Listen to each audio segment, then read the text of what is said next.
बिस्मिल्लाहिर्रहमानिर्रहीम। नाज़रीन अस्सलाम वालेकुम। मैं हूं आपका मेज़बान साबिर शाकिर वफाकी दारुल हुकूमत इस्लामाबाद से कुछ ताज़ा तरीन इत्तलात और अहम खबरें आपसे शेयर करते हैं। पाकिस्तान की सियासत में अचानक बहुत ज़्यादा तेज़ी आ गई है और अचानक तेज़ी की वजह ये है कि अब दिन जो हैं वो कम होते जा रहे हैं, मुकाबला सख्त है, मैच टाइट होता जा रहा है और दिन आहिस्ता आहिस्ता गुजरते जा रहे हैं। जैसे जैसे दिन गुजर रहे हैं मार्जिन कम हो रहा है, इसलिए अब फैसला करना ही होगा और फैसला करना पड़ेगा। जी बिल्कुल, मैं बात कर रहा हूँ इंतखाबात के इनेकाद की। 90 रोज़ के अंदर अंदर इलेक्शन करवाना ज़रूरी है और 90 रोज़ आहिस्ता आहिस्ता और हर रोज़ एक दिन कम हो रहा है। और असम्बलियों को गए हुए, पंजाब असम्बली को गए, खैबर पख्तूनख्वा असम्बली को टूटे हुए 3-4 हफ्ते गुजर चुके हैं, 3 हफ्ते गुजर चुके हैं और नए निगरां वज़ीर आला भी आ चुके हैं, काबीना भी आ चुकी है और गवर्नर्स को खतूत लिखे जा रहे हैं और एक दूसरे पे मलबा डालने की कोशिश की जा रही है। Election commission of Pakistan governors की तरफ देख रहे हैं, गवर्नर पंजाब, गवर्नर खैबर पख्तूनख्वा और गवर्नर पंजाब और गवर्नर खैबर पख्तूनख्वा अपनी अपनी पार्टी लीडरशिप की तरफ देख रहे हैं, वो वफाकी हुकूमत की तरफ देख रहे हैं कि क्या पैगाम आता है। वो इस्लामाबाद बात करते हैं, वज़ीर आज़म शहबाज शरीफ साहब से पूछते हैं कि जनाब बताएं, हुक्म करें, हमने करना क्या है और जो हुक्म होगा उसकी तामील होगी। शहबाज शरीफ साहब आगे फिर जरदारी साहब को फ़ोन करते हैं, उसके बाद फिर लंदन फ़ोन करते हैं नवाज शरीफ साहब को कि जनाब बताइए हुजूर वाला, हमने क्या करना है। दिन गुजरते जा रहे हैं, प्रेशर बढ़ता जा रहा है, आम इंतखाबात, दोनों सूबाई असम्बलियाँ टूट गई हैं और बहुत ज़्यादा करना क्या है। वो सारे के सारे फिर देखते हैं एक दूसरे की तरफ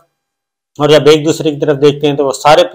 सारे मिलके बाजमात होकर पूछते हैं जनाब आप उनसे पता करें कि उन्होंने क्या करना है। उनसे पूछा जाता है तो वो कहते हैं आप खुद फैसला करें। तो ये एक बड़ा ही दिलचस्प म्यूजिकल चेयर जो है चल रही है और musical chair, political musical chair बड़ा दिलचस्प खेल है। और ये सारे का सारा खेल शुरू किसने किया? ये शुरू किया तो था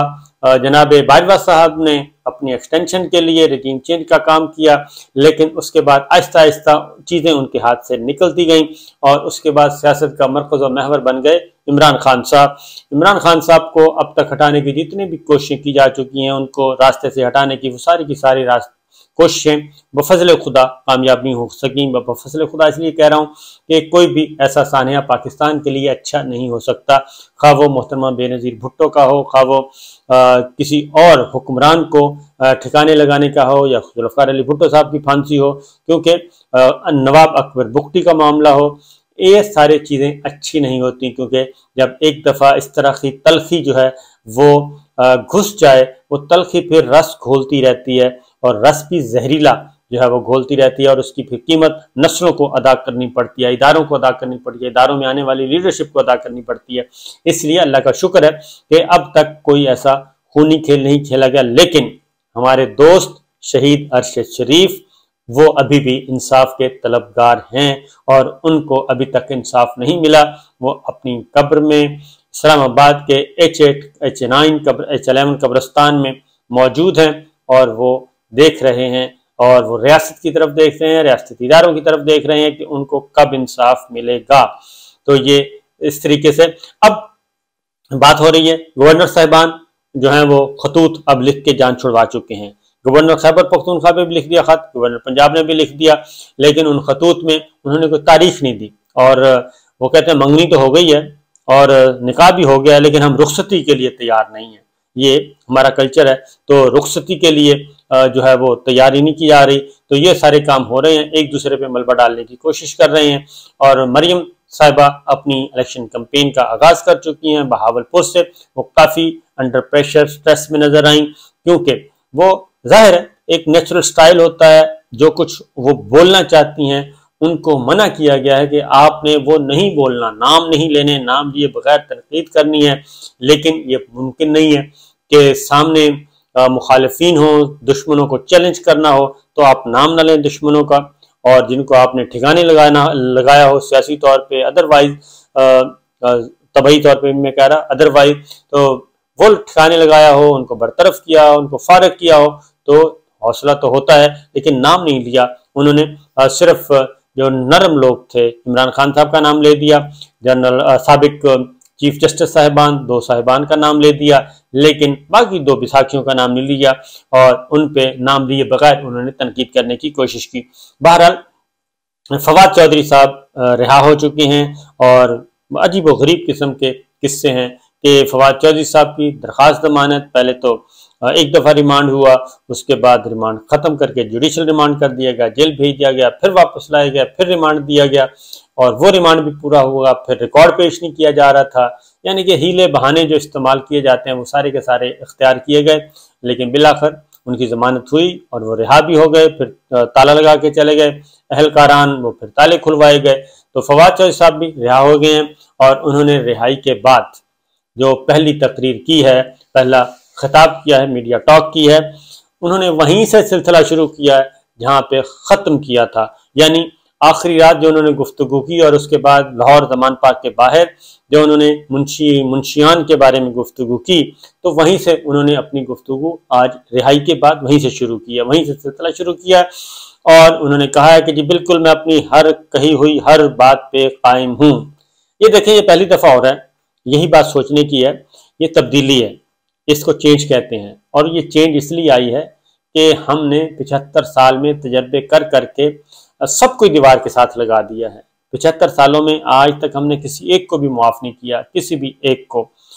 کسی ایک پرائم منسٹر کو معاف نہیں کیا، کسی ایک پریزیڈنٹ کو معاف نہیں کیا، پریزیڈنٹ آف پاکستان کی بات کر رہا ہوں، ایوان صدر میں آنے والوں کی بھی تذلیل، ایوان وزیر اعظم میں آنے والوں کی تذلیل، وزراء اعلیٰ کی بھی تذلیل، گورنر صاحبان کی بھی تذلیل، پارلیمان میں آنے والوں کی تذلیل، سب کی ہم نے تذلیل کی ہے، اور یہ اس تذلیل کا نتیجہ ہے، ہر کسی کو دیوار کے ساتھ لگایا ہے، اور یہ اس تذلیل اور اس کا نتیجہ ہے کہ آج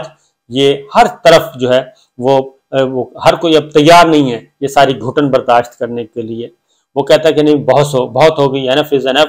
کیونکہ ہم نے ایون اپنے جو اس کا سارے کا سارا امپیکٹ ہوا، ہم نے چیف جسٹس صاحبان کو معاف نہیں کیا، ہم نے ان کی بھی تذلیل کی، اس کے بعد پھر جو فوجی سپہ سالاران کو ہے ان کو بھی معاف نہیں کیا، ان کی بھی تذلیل کی گئی، اور یہ اس حد تک حبس آ چکا ہے، حبس پیدا ہو چکا ہے کہ اب کوئی بھی برداشت کرنے کے لیے تیار نہیں، اب سب پھٹتے ہیں۔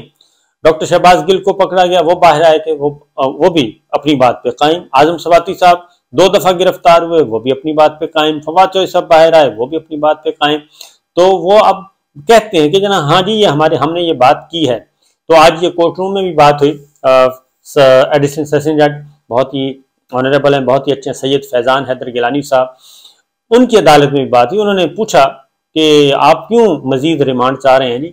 درخواست ضمانت کی مخالفت کیوں کر رہے ہیں، اور یہ سارا یہ جو فوٹوگرامیٹک ٹیسٹ ہے اس کی یہ ضرورت کیا تھی کرنے کی؟ وہ تو ایک سامنے آدمی کھڑا ہے، وہ خود اقرار کر رہا ہے کہ میں نے اپنی بات کی ہے، ہم نے جو کچھ گفتگو کی میں اس پہ قائم ہوں، تو پھر اس کے بعد کیا ضرورت ہے؟ اس کا کوئی جواب نہیں تھا، اور درخواست ضمانت کی بھی مخالفت کی گئی تھی، اور لیکن 1 گھنٹے کی کارروائی کے بعد، 1-2 گھنٹے کی کارروائی کے بعد وہ ضمانت جو ہے وہ منظور ہو گئی۔ تو اب ایک اور اگلا، ایک کو گرفتار کرتے ہیں، اس کو رگڑا لگاتے ہیں، اس کے بعد پھر اگلا شکار تیار، پھر اس کے بعد اگلا شکار تیار۔ شیخ رشید صاحب کو اگلا شکار شیخ رشید صاحب ہیں، ان کو وہ اسلام آباد ہائی کورٹ میں پہنچ گئے ہیں۔ اب وہ طریقے سے کہ ویسے تو گرفتار نہیں کرنا، کس طریقے سے بلائیں، اور بلا کے تھانے میں بلا لیں اور اس کے بعد گرفتار کر لیں۔ وہ اسلام آباد ہائی کورٹ میں چلے گئے، وہ جو ایک نوٹس آیا تھا وہ معطل کیا، اس کے بعد لال حویلی کا معاملہ۔ اب ایک اور، یعنی کہ یہ فرسٹ ٹائم ایسا ہو رہا ہے، میں سمجھ نہیں سکا کہ یہ ہماری جو 14 جماعتی اتحاد سرکار ہے یہ ساری چیزیں کو کیسے فیس کرے گی، یہ اتنا سارا جو یہ کون سی لیگیسی چھوڑ کے جا رہی ہیں۔ اور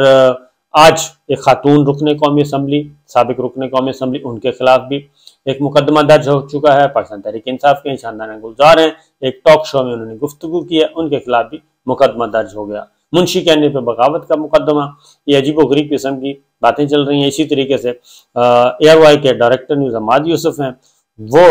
یعنی کہ گفتگو ایک سیگمنٹ ہوا، اس میں بیپر ہوا، اس بیپر کے نتیجے میں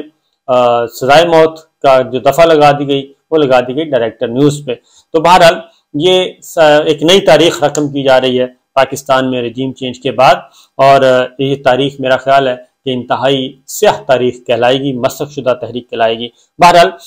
ساری چیزیں ہو گئی، لیکن اس ساری صورتحال کا نتیجہ کیا نکل رہا ہے؟ इमरान खान साहब भी आए हैं, इमरान खान साहब ने भी तकरीर की, अपनी गुफ्तगू की, उन्होंने भी बता दिया और उन्होंने भी मज़ीद इंकशाफात कर दिए हैं। उन्होंने कहा है कि मैं तो ये पहले दिन से कह रहा था, और जब ये अफगान पॉलिसी के मुतालिक ये होती है, करेज होती है कि जो कुछ उन्होंने बताया आज कि अफगान पॉलिसी जब ये सारा कुछ चल रहा था, गैर मुल्की अफवाज का इनखला हो रहा था, तो उस वक्त ये सारी चीज़ें तय की गई थी और उस वक्त हम सब सेम पेज पे थे। उस वक्त के आर्मी चीफ, उस वक्त के DGISI, उस वक्त के वजीर आजम, यानी सिविल मिलिट्री लीडरशिप एक पेज पे थी। उन्होंने ये नहीं कहा कि जनाब मैं तो उसमें नहीं था, ये तो पिंडी से सोच आई थी और मिलिट्री लीडरशिप की तरफ से आई थी। उन्होंने इस चीज़ को ओनरशिप ली है कि जी हाँ, ये बिल्कुल डिसीजन लिया गया था और उस डिसीजन लेने के पीछे मुहर्रिकात ये थे। लेकिन बदकिस्मती से उन्होंने कहा कि उसके बाद ये हुआ कि रजीम चेंज पे शुरू हो गया काम, DGISI को हटा दिया गया, नए DGISI आ गए, उसके बाद उनकी भी हुकूमत का तख्ता उलट दिया गया और उसके बाद ये हुआ कि चीज़ें हाथ से निकल गई। उसके बाद क्या हुआ, वो कहते हैं कि नई गवर्नमेंट से पूछें या फिर उस वक्त जो भी जिम्मेदारान थे उनसे पूछें, क्योंकि 29 नवंबर तक तो ये इमरान खान साहब तो हट गए थे। 29 नवंबर तक तो आज से 2 महीने पहले तक तो बाजवा साहब ही थे आर्मी चीफ और जनरल साहब फैज हमीद साहब कोर कमांडर थे, तो ये सारे के सारे मौजूद थे। तो वो कहते हैं उनसे पूछिए, और DGISI जनरल नदीम थे, उनसे पूछें कि ये उसके बाद क्या हुआ। इसीलिए वो कहते हैं कि मैंने कहा था कि DGISI को तब्दील ना करें और ये सिचुएशन हो रही है, और ये बात भी सही है कि जनरल फैज को देख रहे थे और उसके बाद यकदम उनको कोर कमांडर पेशावर से भी हटा दिया गया। उस वक्त ये खबरें आई थी, उस वक्त खबरें आई थी कि आज भी जिक्र भी किया मरीम साहिबा ने कि वो जो पेशावर में थे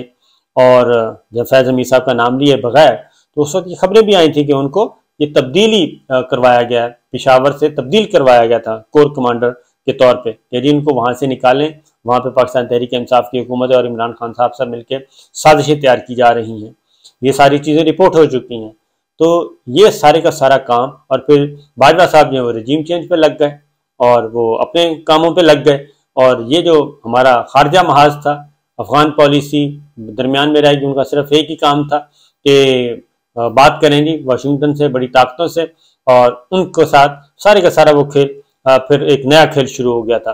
तो इसलिए जो इस वक्त सिचुएशन है मुल्क की,